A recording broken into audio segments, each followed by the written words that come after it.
그럼 그 어떤 병원에서 몇 명이 죽었는지도 전혀 파악이 안 돼요? 전혀 파악 안 돼요. 근데 우리끼리는 그 당시 대충은 한 30명 가까이 죽인 데가 한두 군데 있고.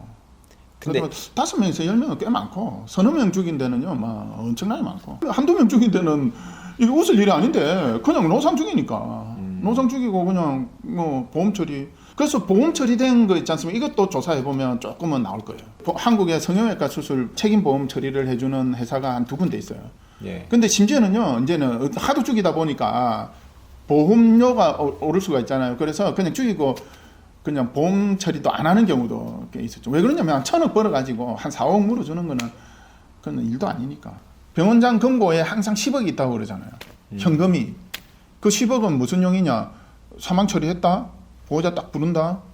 딱 3억 내지 4억 지어주고 입 닫게 하는 거. 그래서 보호자는 기가 막히지만 사실은 한국의 현실은 법적으로 가봐야 이거 절대 못 밝히거든요. 밝히지도 않을 뿐더러 다 그렇게 되니까 뭐 합의를 하게 돼 있죠. 일반인들은 잘 모르니까 죽을지 살지 모를 정도면 그냥 놔둬라. 왜 살리는 것보다 돈이 많이 남는지 말씀해 주신다면. 그거는 간단하죠. 왜 그러냐면 일단 법적인 책임이 없는 사람들이 들어가서 애를 자르다가 그 피부에 절개가 들어가는 순간부터 변수예요. 생명을 일종의 담보를 하는 변수들이 많죠. 연속되죠. 그런데 사람 몸을 계속 수술을 하다 보면 이 환자 지금 돌아오지 못할 선을 넘었다. 이게 중환자실로 가더라도 한 3개월 내지 4개월은 누워 있어야 될 상황. 뭐 복막염이나 이게 많습니다. 굉장히 많아.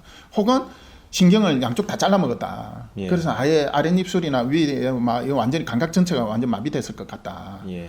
혹은 뭡니까 하도 여기 뭐 안면 동맥 쪽 동맥 양쪽을 다 잘라가지고 상황이 이 환자가 깨어나고 나서도 상당한 기간 동안 중환자실에 있어야 되거나 중환자실에 있다 하더라도 나중에 상당한 기간이 지나서 죽을 것 같다라고 하면 이 지금 범죄에 다 공모해서 벌어진 이 상황에서 절대로 살리는 쪽으로 결정을 하겠어요? 안 하겠어요? 자칫 잘못하면 살아나서 막 보호자가 막 그 범죄를 추적해내고 이렇게 해버리면 자기들이 벌렸던 일들이 다 상당 부분이 밝혀지는 상황.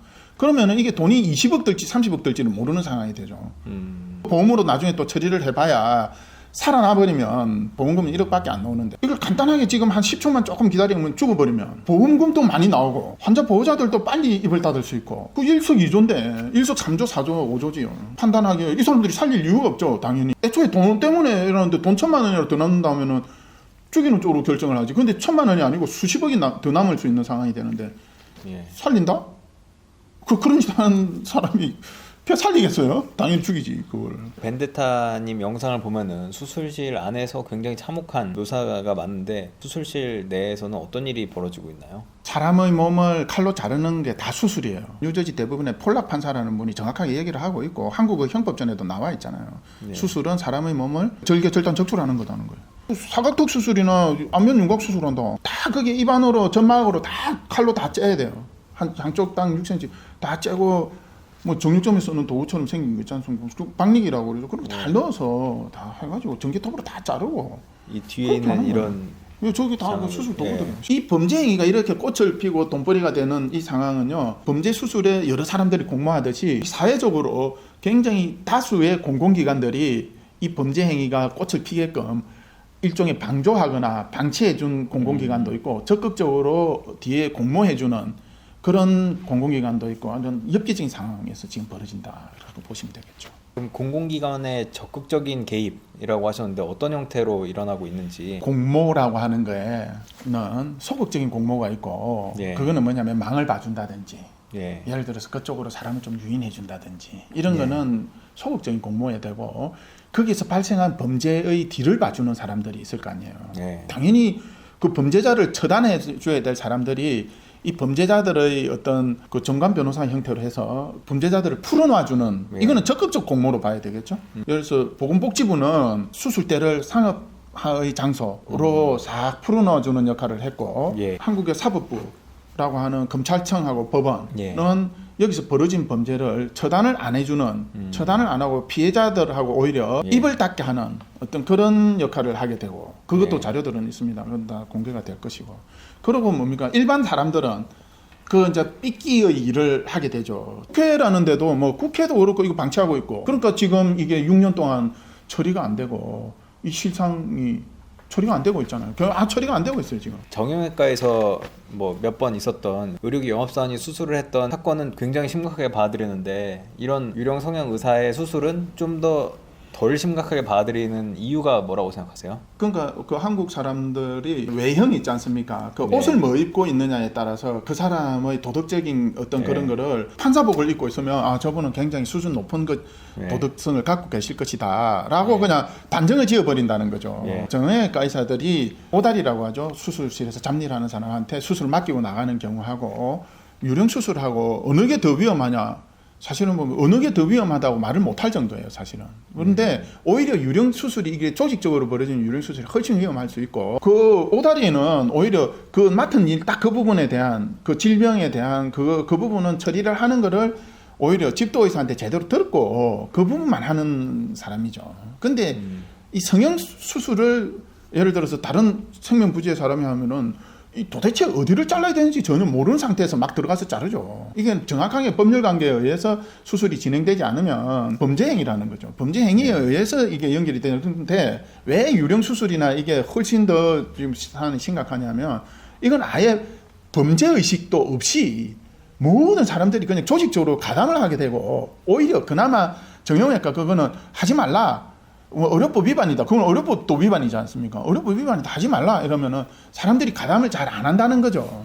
이거는 지금 굉장히 심각한 상황인데도 죄의식도 없이 막 저지르고 있는 거예요. 훨씬 많이 죽을 수밖에 없는 구조라는 거죠. 이게 치명적인 구조물을 훨씬 더 많이 건드리는 수술이다. 그리고 아무런 죄책감 없이 막 벌어지고 있다라는 거죠.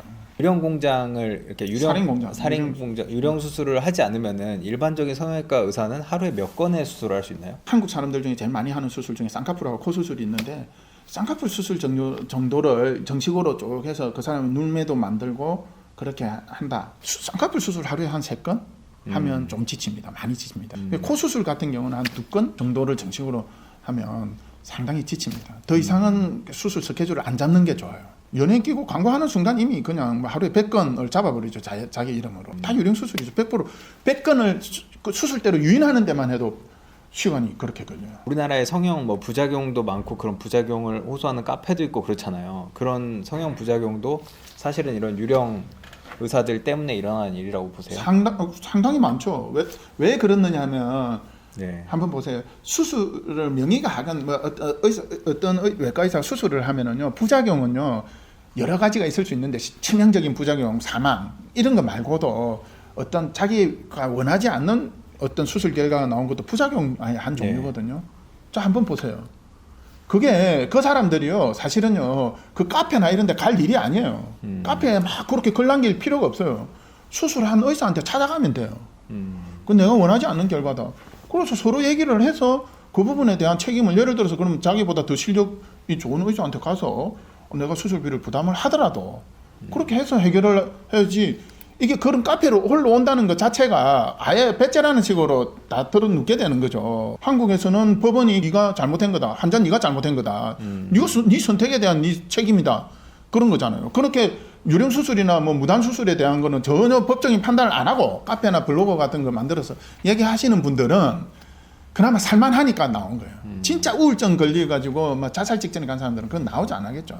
그렇게 연예인을 동원을 해서 유명한 병원이 되고 그렇게 하루에 뭐 100건씩 수술을 잡고 그러면은 한 달 뭐 1년에 얼마씩 버나요? 그것도 상황에 따라 다른데 왜 그러냐면 연예인을 끼고 나오면 일단 수술비가 올라가요. 그러니까 그게 살인 공장인 줄 모르고 그 밖에는 막 아주 화려한 호텔처럼 보이니까 하루에 100건씩 쭉 잡혀서 갔다 이러면 매출이 한 800~900억 정도.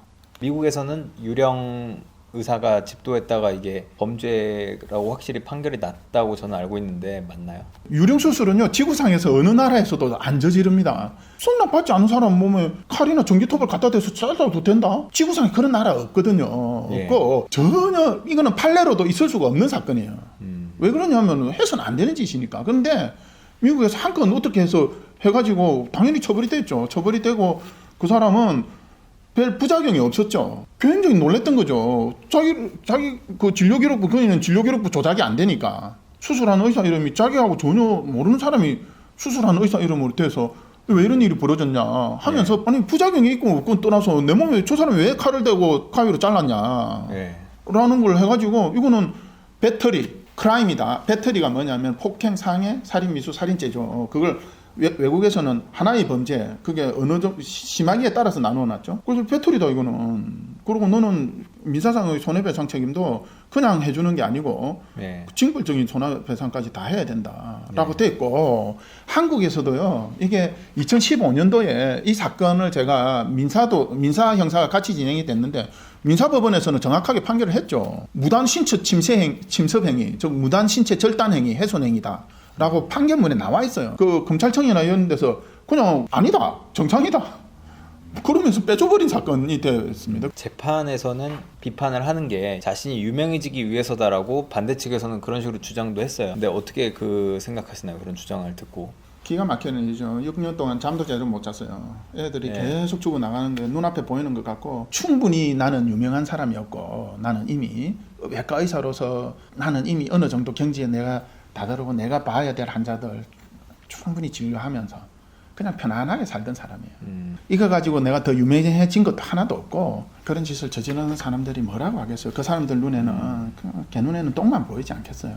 굉장히 나는 재산상의 손실도 굉장히 크고, 그 일상 자체가 지금 거의 마비되다시피 하고 있고, 가족들이 너무나 힘들어하는 상황이에요. 그렇지만은 계속 눈에 시체가 쌓여가는데 예. 이거를 그냥 넘어갈 수가 없잖아요. 이거 그냥 넘어가면 제가 인생을 똑바로 남은 인생을 살 수 있겠어요? 그래서 하는 일이에요. 청원을 좀 올리실 생각이신 거예요? 이 사건은요, 여러분, 남의 일이다 생각하시면 절대로 안 돼요. 그럼 저는 남의 일이라고 생각하고 했겠어요? 제가 지금은 의사지만, 지금은 제가 의사 면허를 갖고 있고 외과 의사지만, 저도 아프면 나중에 수술 때 누워야 돼요. 만약에 누군가가 내가 내 몸을 맡겼는데 그 의사라는 놈이 세상에 나를 마취시켜놓고 다른 놈이 들어와서 내 몸을 자른다. 저는 상상하기도 싫고, 내가 그런 일을 당한다? 그것도 나는 용납할 수가 없는 사건이에요. 근데 그거를 갖다가 사법부에서 반드시 처리를 안 해주면 이 네. 상황이, 지금 한국은 어떤 상황이 돼버렸냐면, 분노한 환자들이요, 이제는 그 의료인은 그냥 죽여버리는 일이 벌어질 수가 있다는 거예요. 이게 사법부가 제대로 안 하면 자력구제의 시대로 넘어간다는 거예요. 완전히 엉망진창이 된다는 걸 갖다가 제가 여러분들한테 말씀을 드리고 국민청원을 할 겁니다. 네. 반드시 거기에 여러분들 마루타 수술 당하기 싫으신 분들은요, 다 들어와서 당연히 동의하고 한국 사법부가 제대로 돌아가게끔 하셔야 된다는 거예요. 그럼 마지막으로 이제 벤데타님은 지금 15번의 시사 기획 프로그램, 그리고 2번의 국정감사 증인까지 하셨는데도 지금 아직까지는 바뀌지 않았는데, 혹시 이게 바뀔 거라고 결국은 믿으시는지. 당연히 바뀌죠. 예. 그거는 왜 그러냐면, 이게 안 바뀐 이유가 네. 한 군데 있었던 거예요. 예. 검찰이 다 틀어막아 주니까 이게 그것만 이렇게 살짝 해서 순리대로 형법대로 네. 처벌이 되게 가면은요, 절대로 안 합니다. 가담을 안 해요. 거기에 칼을 대는 순간, 동의 안 받은 환자 몸에 칼이나 전기톱 갖다 대는 순간, 야, 뭐 그건 상해야, 그거 살인이야 라고 정확하게 형법정대로 처벌이 되면 예. 누가 하겠어요? 처벌을 검찰이 뒤에서 봐주고 있다라는 게 이 사람들 사이에 지금 다 알려져 있거든. 네. 안만해. 죽이도 저 가면 검찰이 봐줘. 예. 쟤들은 어차피 법대로 하는 애들이 아니고 정관 변호사 시키면 하는 애들이야 라고 지금 다 형성이 예. 돼 있어요. 예. 거기 일종의 암묵적으로 범죄 공부하는 사람들이 뒤 봐주는데 든든하게 있으니까 하는 거거든요, 이게 지금. 예. 당연히 바뀌죠. 이게 이제 국민청원을 통해서 만천하에 드러나잖아요. 그 범죄의 실상이. 네. 그 국민들이 알게 됐잖아요. 알게 네. 되면 당연히 바뀝니다. 저는 바뀔 거라고 봐요. 6년 동안 내가 쫓아왔지만, 이제는 닥터 벤데타, 그전에는 개인 닥터 벤데타로서 싸워왔지만, 지금은 국민들 한 분 한 분이 이제는 닥터 벤데타가 된다는 거예요. 예. 자기들이 무슨 범죄를 당했다는 걸 이제 각성하게 됐다는 거죠. 이제는 검찰이 막을 수 있겠어요? 6년 동안 쫓아오면서 많이 법적으로도 그렇고 굉장히 많이 힘들었다고 저도 알고 있는데, 후회하신 적은 없으세요? 개인적으로 힘들었죠. 이게 개인이 감당하기에 얼마나 힘든 일이었겠어요. 그렇지만은 후회는 안 하죠. 이 일을 안 하고 덮고 넘어갔으면 후회했겠죠. 물론 지금 제가 개인적인 삶을 더 부유하거나 뭐 돈을 더 벌었거나 우리 가족들을 좀 편안할 수는 있었겠지만, 마음속에는 항상 침으로 남겠죠. 이거를 덮고 넘어갔다. 그 덮고 넘어간 거에 의해 가지고 아직도 시체들이 쌓여당하고 있다. 유령수술 살인을 당하면서. 예. 그걸 어떻게 감당하면서 살 수 있었을까요? 못 살죠. 그렇기 때문에 후회는 안 하죠. 오늘 뭐 닥터 벤네타님 만나서 뭐 굉장히 참혹한 실상 들었는데 다음에 뭐 재판에서 또 한번 뵙거나 아니면은 또뭐 개인적으로 또 촬영하러 한번 또 오겠습니다. 너무 감사했고 여기까지 하겠습니다. 예, 우리 예. 김 기자님 채널도 잘 봐주시고 예. 제가 할 그 청원에 대해서 예. 구체적인 내용들 저희 채널도 오셔서 예. 보시면서 여러분들 힘을 모으셔야 됩니다. 예. 살인 공장으로부터 여러분들과 가족들 잘 보호하시기 바랍니다. 예, 국민청원에도 많은 관심 가져주시길 저도 부탁드립니다. 예, 여기까지 하겠습니다. 감사합니다. 구독, 좋아요, 알람 설정까지 부탁드립니다.